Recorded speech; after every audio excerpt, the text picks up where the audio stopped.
मैं ये महसूस करती हूँ, जब तक बुजुर्गों का साया सर पे नहीं होता, जब तक बुजुर्ग अच्छे मशवरे नहीं देते, तब तक जवान रास्त पर नहीं काम कर पाता। अगर कोई फैसला नौजवान करता है तो उसको ये लगता है कि जो फैसला मैं किया हूँ वो सही है, लेकिन जब वो सरपरस्त से पूछता है, किसी बुजुर्ग से पूछता है, तजुर्बेकार से पूछता है, तो वो बताते हैं कि इस तुम्हारे फैसले के साइड इफेक्ट क्या है।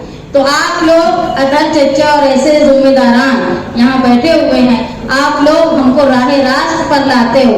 आप लोगों के मशवरे के बगैर नौजवान, चाहे वो मैं हूँ, चाहे मुस्तकीम हो, चाहे एहतेशाम भाई हो, चाहे यहाँ मौजूद शाहिद भाई हो, मोहम्मद भाई हो, हम सब आपके मशवरे के बगैर अधूरे हैं। इसीलिए आप कभी अपने आप को रिटायर मत समझना, आप लोग हमारे लिए बहुत कीमती है। आप यहाँ आए हुए तमाम लोग जो पार्टी में शामिल हुए हैं और आप साथियों, गुरुवार वार्ड में बहुत जल्द दोबारा बोलने का मौका मिला। इंशाअल्लाह आप लोग अभी देख रहे हो कि शहर में सियासी पार्टी तब्दील करने का सिलसिला चल रहा है और गुरुवार वार्ड को अपनी मिल्कियत समझने वाले लोग भी कहीं ना कहीं जाकर बीजेपी के पहलू में जाकर बैठ गए। तो मेरी गुरुवार वार्ड वालों से ये दरख्वास्त है कि वो ये बात उनसे पूछे कि आप जाकर बीजेपी और ऐसे लोगों के साथ जाके बैठ रहे हो जो मुसलसल मुसलमानों को, अकलियत को और दबे और कुचले लोगों को कानूनी तौर पर परेशान करने का काम करते हैं। तो हम आपको अपना वोट बैंक जो आज आप हमको समझ रहे हो समझना बंद कर दो। हम कहीं भी जाकर ऐसे बीजेपी के गुलामों के साथ नहीं रहेंगे, ये आप लोगों का काम है उनको बताया जाए। जो लोग गुरुवार वार्ड को अपनी मिल्कियत समझते हैं, जिनके घर के लोग 3 बार कारपोरेशन में मेयर रहे, जिनके घर के लोग 3 बार असेंबली के मेंबर रहे, 1999 के बाद से गुरुवार वार्ड में जब साथी निहाल अहमद साहब की सियासत कमजोर हो, तब से गुरुवार वार्ड के लोग जिनको बड़ी तादाद में वोट देते हैं, उन्होंने क्या किया आप लोगों के साथ। मालेगांव शहर में कहीं भी गुनहगारी होती है, कहीं भी डकैती होती है, कहीं भी नशे का सामान पकड़ा जाता है, तो सबसे ज्यादा तकलीफ गुरुवार वार्ड वालों को होती है। सबसे ज्यादा कॉम्बिंग ऑपरेशन गुरुवार वार्ड में होते हैं। तो जब आपकी वोटों से चुने हुआ नुमाइंदा असेंबली में भी था, कारपोरेशन में भी था, उसके बावजूद गुरुवार वार्ड के लोगों को कानूनी तौर पे गुनहगार की नजर से देखा गया। ये तुम्हारे साथ इस्तेसाल हुआ, तुम्हारी वोट का इस्तेसाल हुआ।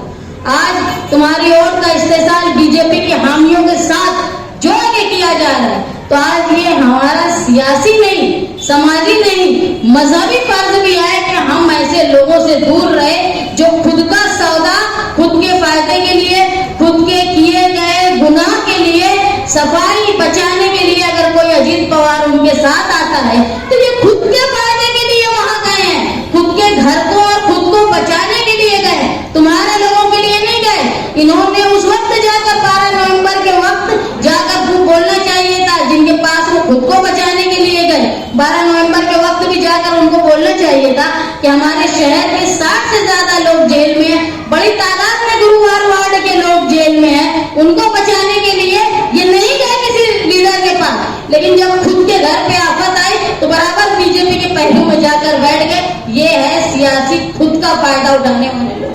दूसरी तरफ जो यहाँ के एमएलए हैं, उन्होंने अभी जो वोट दिया, जो समीकरण समझ में आ रहा है, तो कहीं ना कहीं ये बात साबित हो गई कि हमारे नुमाइंदे ने ऐसी पार्टी को वोट दिया जो सत्ता में थी और वो राज्यसभा में बीजेपी के उम्मीदवार को और बीजेपी के उम्मीदवार की पार्टी को सपोर्ट करने वाले उम्मीदवार को इन्होंने वोट दिया। तो ये तुम्हारी कौम मिल्लत के लिए नहीं किया, अपने जाती फायदे, माली फायदे के लिए किया। उनको हक नहीं बनता कि इतनी बड़ी अक्सर जो यहाँ पर मुसलमान अक्सरियत रहती है, हमारी वोट से चुनने वाला नुमाइंदा हमारी वोट का सौदा बीजेपी के लीडर से करे। आज राज्यसभा में अगर बीजेपी की सीट ज्यादा हो जाएगी तो क्या होगा। अभी एक वक्फ का बिल आया जो मस्जिद, मदरसे, कब्रिस्तान की जगह लोग अपनी जगह अपनी मर्जी से करते हैं दीनी काम के लिए, उसके ऊपर भी हुकूमत, बीजेपी हुकूमत नजर रखेगी। एक हद तक वो उनको कब्जा देगी। मिल्कियत जो है, जो वक्फ की होती, मस्जिद की जगह हो, कब्रिस्तान की जगह हो, मदरसे की जगह हो, खानका की जगह हो, इस पर जो है इख्तियार होता है वक्फ का। लेकिन इस पर इनकी ये कोशिश है कि हुकूमत का इख्तियार है। यानी अगर हो सकता है आगे ऐसा हो कि किसी ने अपनी जगह मस्जिद के लिए वक्फ की हो, हुकूमत उसका पर्पस बदल दे, उसको मठ के लिए दे दे। तो ये इतना खतरनाक बिल लाने वाली बीजेपी हुकूमत, जो हमारे मरने के बाद कब्रिस्तान को भी तोड़ देना चाहती है, ऐसी हुकूमत की मेजॉरिटी बनाने का काम अगर हमारे शहर के किसी नुमाइंदे ने किया हो तो हमारी इस पर मजम्मत होनी चाहिए। अगर मालेगांव शहर में एक दबदबा मालेगांव शहर का था, जो साथी निहाल अहमद साहब के वक्त था कि हमारी तरफ नजर उठाने से पहले लोग 10 बार सोचते थे। अगर हमारे नुमाइंदे जाकर बीजेपी के पहलू में बैठ जाएंगे, अजीत दादा के पहलू में बैठ जाएंगे, तो क्या हमारा दबदबा बचेगा? क्या हमारा मुस्तकबिल होगा अक़लियत का? क्या मुस्तकबिल होगा यहाँ की दरगाहों का, यहाँ की मस्जिद का, यहाँ के मदरसों का और यहाँ के कब्रिस्तान और ईदगाह का? एक ईदगाह की मिसाल आप लोगों के सामने है कि माजी में जब ईदगाह पर वो जॉगिंग ट्रैक बनाने की बात आई, हमने बहुत कोशिश की लेकिन उसको रोक नहीं पाए। उसकी वजह थी कि कहीं ना कहीं हमारी सियासी समाजी दबदबे की कमी थी। अगर हम होश में नहीं आए, जैसा दर चच्चा ने कहा कि पूरी तरह सियासी सोचने वाला आदमी, सियासी सोच का मतलब ये होता है जो मजहबी लोगों के बारे में भी सोचता है, जो सियासी लोगों के बारे में भी सोचता है। और अगर कोई हुकूमत तुम्हारे खिलाफ फैसला करती है, कोई बिल लाती है, तो इतनी अक्ल लीडर को होनी चाहिए कि इसके फायदे और नुकसान समझ सके। लेकिन यहाँ माजरा ऐसा है कि मेरा फायदा, मुझको क्या मिलता है, यही सोचने का काम यहाँ के मुकामी लीडरान कर रहे हैं। मेरी शहर के लोगों से अपील है कि जो इस शहर का नाम है मस्जिद और मीनारों का शहर, अगर हम अपनी ओट देने में दलालों को ओट देते रहे तो ये समझ लो हमारी मस्जिदें, हमारे मदरसे सब खतरे में होंगे और जिम्मेदार ओट देने वाला होगा। मैं इस मीटिंग से इस बात का ऐलान करती हूँ कि आने वाले असेंबली इलेक्शन में हर हाल में समाजवादी पार्टी के टिकट पे निहाली सोच का नुमाइंदा इलेक्शन लड़ेगा। और मैं न सिर्फ निहाली सोच बल्कि इस जगह के मालेगांव शहर के हर तबके के, औरतों के, मर्दों के, मजहबी लोगों के, जो लोग दबे कुचले मालेगांव शहर में आकर बसे हुए हैं, जिनको बसाने का काम साथी निहाल अहमद साहब ने किया, उनको अपने घर का मालिक बनाया। जो लोग मालेगांव शहर में आज भी परेशान हैं, जो लोग बसे हुए हैं खरीद कर जगह, लेकिन वो लेआउट बिन शेती की एक मुसीबत में फंसे हुए हैं। इंशाअल्लाह निहाली नुमाइंदा अगर इस जगह से असेंबली में चुन के जाएगा तो हमारा पहला मकसद ये होगा कि लोगों को अपने घर का मालिक बनाया जाए। और जो मुसीबत कारपोरेशन काम नहीं करती, इसलिए काम नहीं करती कि तुम्हारा लेआउट बिन शेती नहीं है। साथी निहाल अहमद गुंठेवार के वास्ते जगह जगह बस्तियों पर जाते थे, लोगों को बोलते थे कि गुंठेवार का कानून पास हो जाए, तुम अपना पट भरो, लेकिन लोगों ने कोताही की। इंशाअल्लाह अगर हमारे पार्टी का नुमाइंदा, हमारे निहाली सोच का उम्मीदवार यहाँ से जीत के जाता है तो ये जो मसला है लेआउट बिन शेती का, उस मसले को 7/12 के उतारे पे लाने की कोशिश हमारी पार्टी करेगी, ये हम आपसे वादा करते हैं। जो औरतें परेशान है रोजगार के लिए, जो मर्द परेशान है रोजगार के लिए, आज का वक्त है स्किल इंडिया वाला। नौकरी की भीख नहीं चाहिए, हमारे अंदर स्किल होनी चाहिए। साथी निहाल अहमद साहब ने जमूर स्कूल में ITI कॉलेज शुरू की, जहाँ पे प्लम्बिंग, वायरमैन, ड्रॉप्समैन और ऐसे हुनरमंदी के काम होते थे कि किसी की नौकरी की जरूरत नहीं थी। यहाँ के लोग जाके सऊदी में, दुबई में, जहाँ तक कि यूरोपियन कंट्री में भी रोजगार हासिल किए। तो ये ऐसी सोच का गुरुवार वार्ड के लोगों के लिए और मालेगांव शहर के लोगों के लिए हम लोग काम करेंगे, ताकि एक जो गुनहगारी की तरफ एक बदनाम कर दिया गया है गुरुवार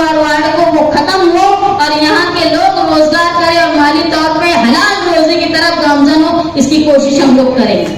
अतर चचा अभी मुसैम बोल रहे थे कि शर्ट उतारने की बात आई, तो मुझे एक नौजवान पूछने लगा कि साथी निहाल अहमद साहब ने जब गणपति के लिए डेकोरेशन की दीवार बनाई थे लोगों ने, तो साथी निहाल अहमद साहब ने उसको लात मार के तोड़ा था और अपने कांधे पर ताजिया को लेकर गए थे। तो वो पूछ रहा था मुझसे कि उस वक्त भी साथी निहाल अहमद साहब ने शर्ट उतारी थी। तो मैंने उनसे कहा कि भाई यहाँ बुजुर्ग लोग बैठे, मैं तो शायद पैदा भी नहीं हुई थी उस वक्त, उनसे पूछ लो। लेकिन जो आदमी साथी निहाल अहमद साहब ने सरपसंदों को खिलाफ जब दीवार पे लात मारी थी तो अपने कांधे पे ताजिया लेकर गए थे, वो वजह ये थी कि अगर उस वक्त उसको ताजिए को रोक दिया जाता तो समझ लो आज तक वो रास्ता बंद करने का एक रिवाज कायम हो जाता। और साथी निहाल अहमद साहब ने भले ही एक जमात ताजिया को मानती हो, दूसरी जमात नहीं मानती हो, लेकिन इसके बावजूद मैंने एक वाकया सुना था कि जब ताजिए के जुलूस पे पाबंदी लगी दिल्ली में, तो फला फला देवबंदी मौलाना ने अपने कांधे पर ताजिया उठाई।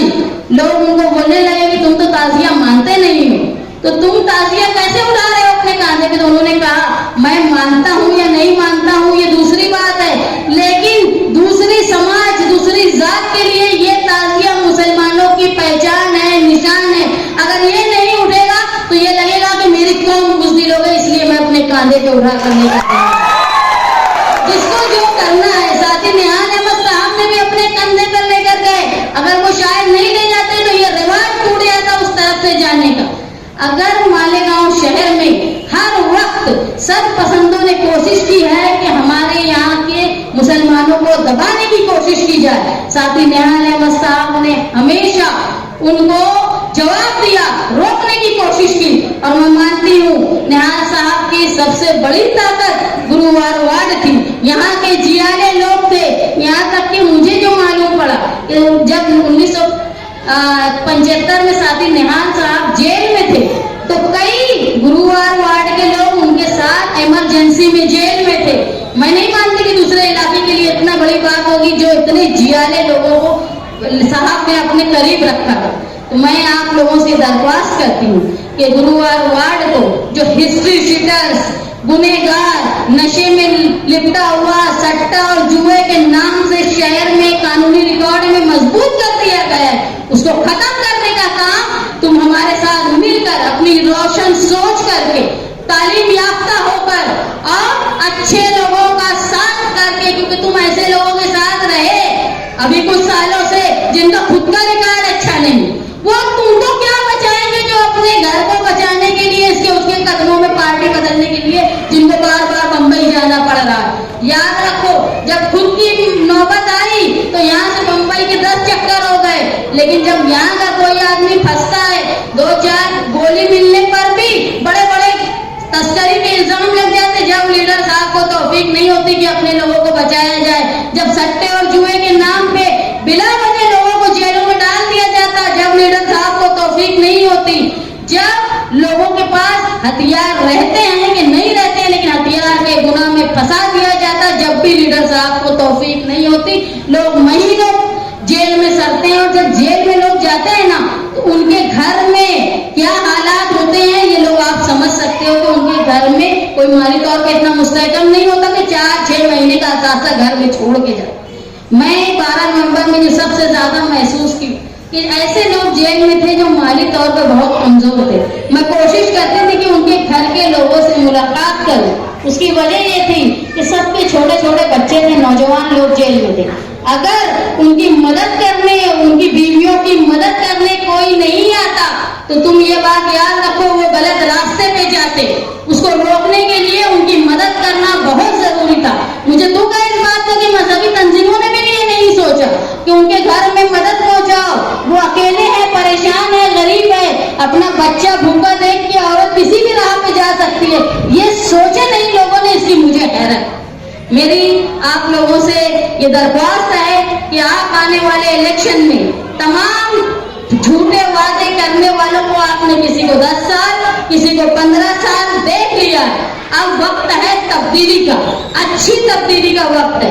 जिस तरह की तारीफ रही है हमारे शहर की कि हमने न सिर्फ मालेगांव बल्कि पूरे हिंदुस्तान को तहरीक की राह बताई है, उसको कायम रखते हुए आने वाले इलेक्शन में समाजवादी पार्टी के निहाली उम्मीदवार का साथ देकर हमारे ताल्लुक से जो गलतफहमियां हैं हमारे इलाके के ताल्लुक से उसको खत्म करें। और ये मामला सिर्फ मालेगांव का नहीं है, मालेगांव से लेके जो मुस्तकीम ने कहा कि मालेगांव से लेके दिल्ली, बम्बई और बम्बई से लेके दिल्ली तक तुम्हारे लीडर हैं जो मुसलसल तुम लोगों के बारे में सोचते हैं। इसलिए जरूरी है हम जब तक खुद के अंदर तब्दीली लाने का नहीं सोचेंगे, खुद को सुधारने का नहीं सोचेंगे, कोई कौम सुधर नहीं सकती। इसलिए मौका है आप लोगों के पास इलेक्शन में, जिसने आपके साथ जैसा सुलूक किया उनको वैसा जवाब दो और एक खास तौर पे बताओ कि हम परेशान भले ही हो लेकिन हम बीजेपी को वोट देने वाले लीडर या बीजेपी को अपने बचाव के लिए बीजेपी की सपोर्ट करने वाले के साथ हम नहीं देंगे, ये कहकर मैं अपनी तकरीर खत्म करती हूं।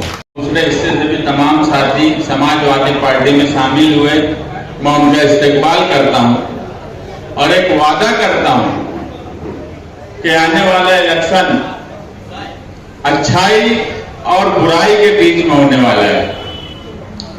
मैं अभी एमआईएम के जिम्मेदार डॉक्टर खालिद परवेज उनका एक इंटरव्यू सुन रहा था। उनका भी ये मानना है कि 25 साल में इस शहर में कुछ बदला नहीं, उल्टा बुराई बढ़ गई। 1999 में शहर के जो हालात थे उससे बदतर हालात हो गए। तरक्की का ढिढोरा पीटने वाले तरक्की तो इस शहर में नहीं किए, मगर समाजी बुराई इतनी फैल गई कि उसे अब संभालना मुश्किल हो गया।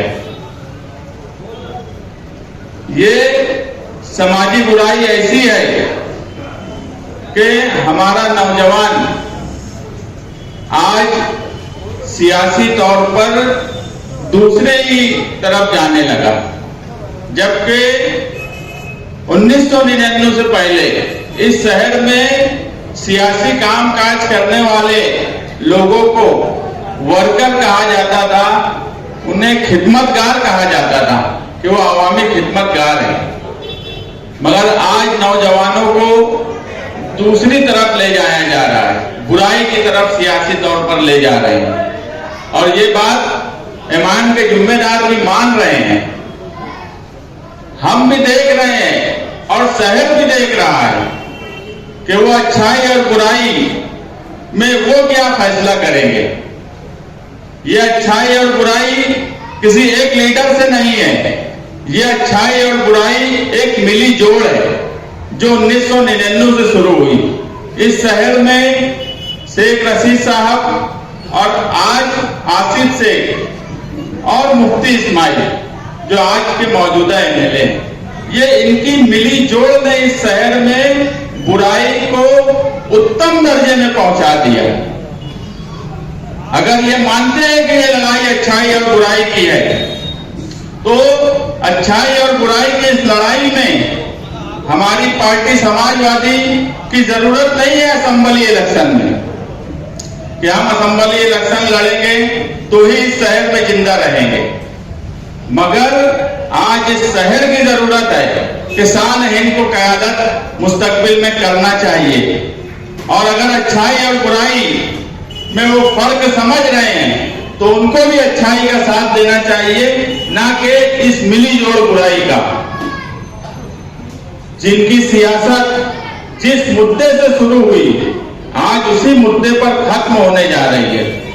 मैं आपको यकीन दिलाता हूं 2024 का इलेक्शन इस शहर में मुफ्ती इस्माइल की सियासी ताकत खत्म होने का इलेक्शन होगा।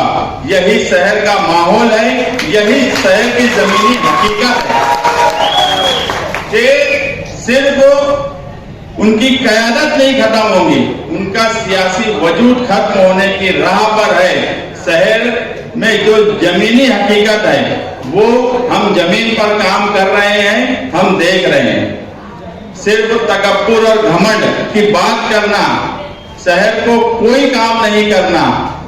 जिस मुद्दे से मैं अभी बोला कि सियासत शुरू हुई, संडास से शुरू होकर संडास पर ही खत्म होने जा रही है। जो आदमी संडास बनाने की बात शुरू किए, वो आज कारपोरेशन के गेट पर जाकर बोलते हैं कि औरतों को आज भी संडास की जरूरत है। मुझे समझ में नहीं आ रहा था कि वो उस मुद्दे को लेकर वहां पहुंचे कैसे।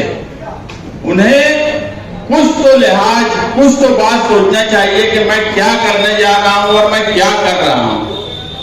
मगर शहर को बेवकूफ समझने की कोशिश की जा रही है। शहर बेवकूफ ना पहले था ना आज है। वक्त के साथ शहर को जब बदलाव लगा, शहर ने बदलाव किया, मगर इस बदलाव में शहर को क्या मिला? सिर्फ रोड और गटर की सियासत, रोड और गटर का कामकाज पर बात, हम इससे ऊपर उठ ही नहीं पाए। हम इससे ऊंचा सोच ही नहीं पाए। हम ये सोच ही नहीं पाए कि अगर ये गरीब बस्ती है तो यहाँ स्कूल की जरूरत है क्या? यहाँ रोजगार की जरूरत है क्या?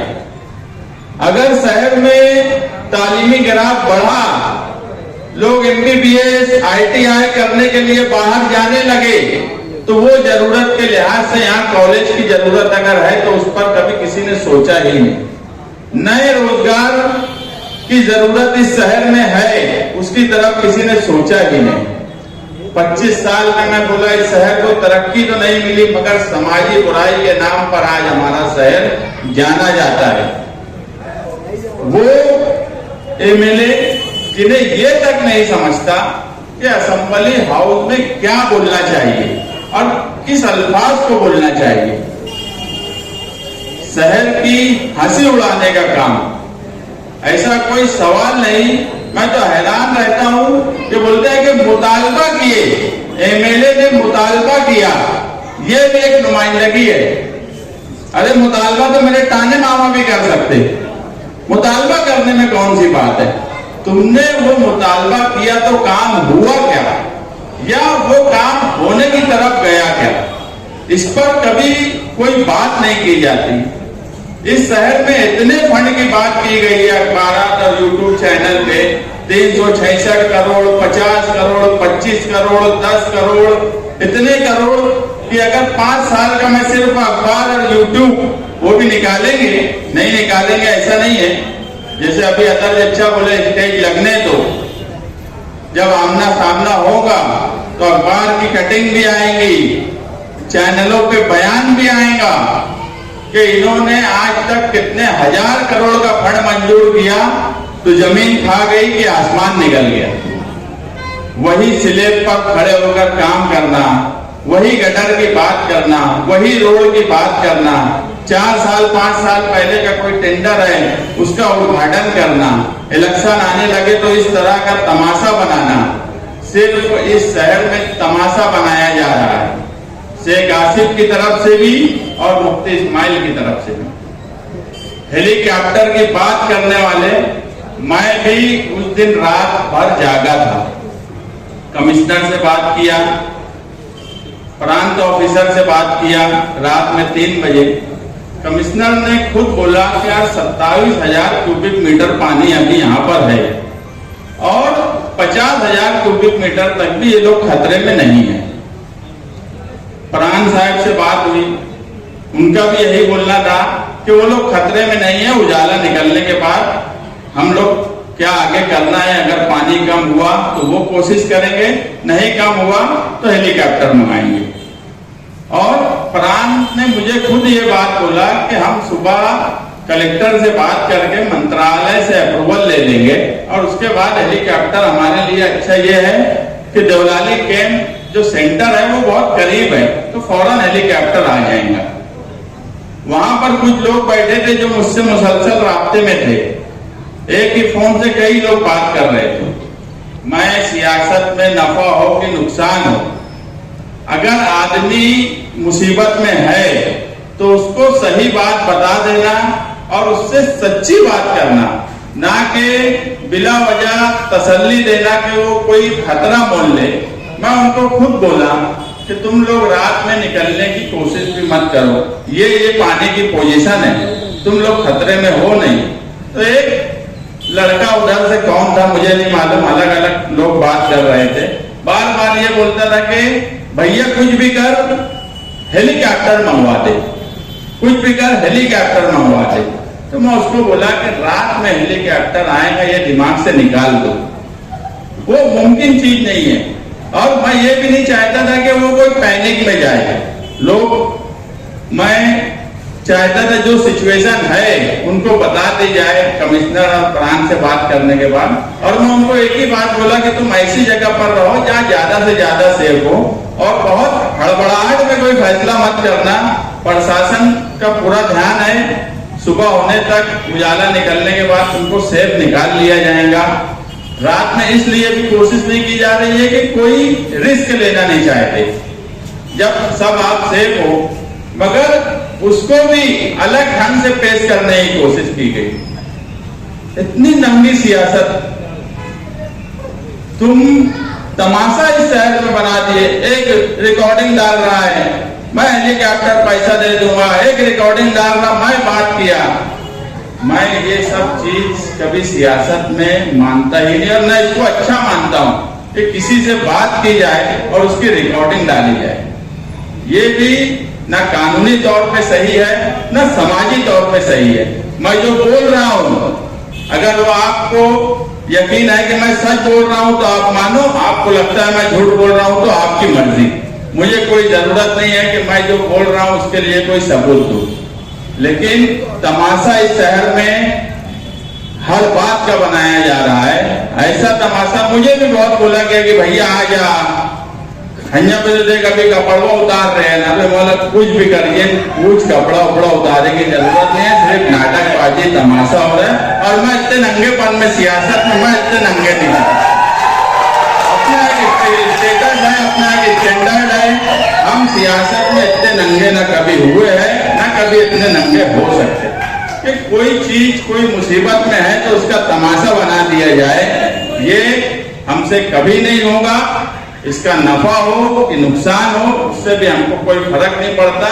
हमारा एक दबदबा है, हमारा एक स्टैंडर्ड है, एक स्टेटस है, उससे नीचे उतर के हम कभी सियासत ना करे हैं ना कभी हम सियासत करेंगे। हमको बहुत से लोग बोले रिकॉर्डिंग भैया तुम जो बात करे वो भी डाल दो, मैं बोला वो भी नहीं डालूंगा, कोई कितना भी बोले। कई यूट्यूब चैनल वालों का फोन आया कि यार इस पर तुम भी बोल दो, सफाई दे दो। बोला जब वक्त आएगा बोल दूंगा, अभी जो तमाशा चल रहा है उस तमाशे में मैं शामिल ही होना नहीं चाहता। बोलने का मतलब ये है कि आज मालेगांव शहर में समाजवादी की तरफ लोग देख रहे हैं, और उसकी वजह है कि गली से लेकर अगर मैं आज कहूं दिल्ली तक, अगर रियासत में अबू आसिम आजमी साहब हैं जो हर मुसलमानों पर मुसीबत पर सबसे पहले खड़े होते हैं, मालेगांव शहर में तुम्हारी पार्टी सबसे पहले खड़ी होती है। वो कोल्हापुर का वाकया हो या माजी में कई ऐसे वाकयात हुए। कोल्हापुर अगर कोई लीडर गया तो वो वही शेर महाराज थे, अबू आसिम आजमी साहब थे, जो कोल्हापुर में मुस्लिम वाहिद लीडर थे, जो उनसे मिले, उनका मसला समझा और उसको किस तरह से हल किया जाए उसकी कोशिश की। पार्लियामेंट में वक्फ बिल आया, वक्फ बोर्ड का बिल, जबकि अक्सरियत बीजेपी के पास है, उसके बाद भी वो पास नहीं कर पाए, जेपीसी में भेजना पड़ा। आप अगर उस वक्त की वीडियो देखेंगे, सबसे पहले मुखालफत करने वाला आपका लीडर अखिलेश यादव साहब, जिसने वक्फ बोर्ड की मुखालफत की, हाउस में खुलकर मुखालफत की। उस पर अमित शाह को गुस्सा भी आया। बोलने का मतलब यह है कि आज जो पार्टी तुम्हारे पास है, हमने पार्टी बदली तो हमने पार्टी ना अपने मुफाद के लिए बदली, ना ही कोई लालच में बदली। हमने फिरका परस्ती के खिलाफ जिस पार्टी से हमारा दिली लगाव था, जिस पर हम कभी सोच नहीं सकते थे वो पार्टी छोड़ेंगे, वो पार्टी सिर्फ हमने इसलिए बदली कि 2014 के बाद इस मुल्क में फिरका परस्तों के हौसले इतने बुलंद है कि अब फिरका परस्त पार्टी के साथ अगर हमारी पार्टी जा रही है तो हमें एक ऐसी सेकुलर पार्टी चाहिए जो मुल्क में मुसलमानों की तर्जुमानी करे और हम उसी पार्टी में करें। नहीं तो आप देखेंगे 5 साल में 2 पार्टी बदल लिए शेख साहब के यहाँ पे। कांग्रेस में थे, राष्ट्रवादी में गए, राष्ट्रवादी भी छोड़ दिए, मगर सिर्फ अपने मुफाद के लिए। उनकी फिरका परस्तों से साठगांठ हो गई। अब डायरेक्ट तो जा नहीं सकते, तो अब इनडायरेक्ट, सीधे नहीं खा रहे हैं तो उल्टी तरफ से खाने की कोशिश कर रहे हैं। फिरका परस्तों का साथ देने की कोशिश कर रहे हैं। जो कह रहे हैं कि आजाद लड़ना मतलब यतीम बगैर बाप के, मुझे मुनासिब नहीं लगता ऐसे जुमले इस्तेमाल करना। जो बार बार पार्टी बदलते हैं सिर्फ अपने मुफाद के लिए, उनको क्या नाम देंगे? ये भी तो शहर देख रहा है कि तुम पार्टियां हर 5 साल में, जब से तुम्हारी सियासत शुरू हुई, सिर्फ पार्टी बदले, ना शहर का कोई फायदा, ना अवाम का कोई फायदा, ना शहर में कोई दबदबा रखे, ना फिरका परस्तों को कभी कोई जवाब दिए। ये भी फिरका परस्तों के साथ ही साठगांठ, एक दादा भूसे के साथ साठगांठ करके रह रहे हैं, एक बीजेपी के साथ साठगांठ करके रहे हैं। हम ही हैं वाहिद जो फिरका परस्तों में, तो वो मंत्री कितना भी बड़ा हो, अगर वो हमको कहीं रोड पे भी मिले तो हमने जो शहर की जरूरत थी उनके मुंह पे बोला। हम ना कभी जी हुजूरी किए, हम ना कभी ये सोचे कि ये बहुत बड़े मंत्री है तो हमारा कोई नुकसान कर देंगे।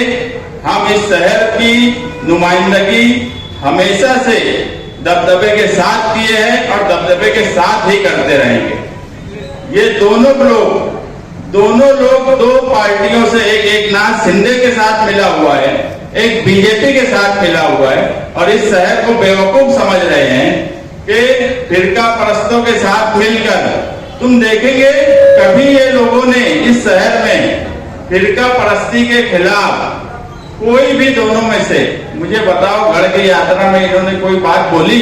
ना शेख आसिफ ने बोली, ना मौजूदा आमदार ने बोली। हाँ, तनकीद करेंगे कि वो नहीं बोले, अरे तुम भी कुछ नहीं बोले। एमएसजी कॉलेज का इतना बड़ा वाकया हो गया, उस पर कभी ये कुछ नहीं बोले। इनकी साठगांठ हमेशा फिरका परस्तों से रहती है।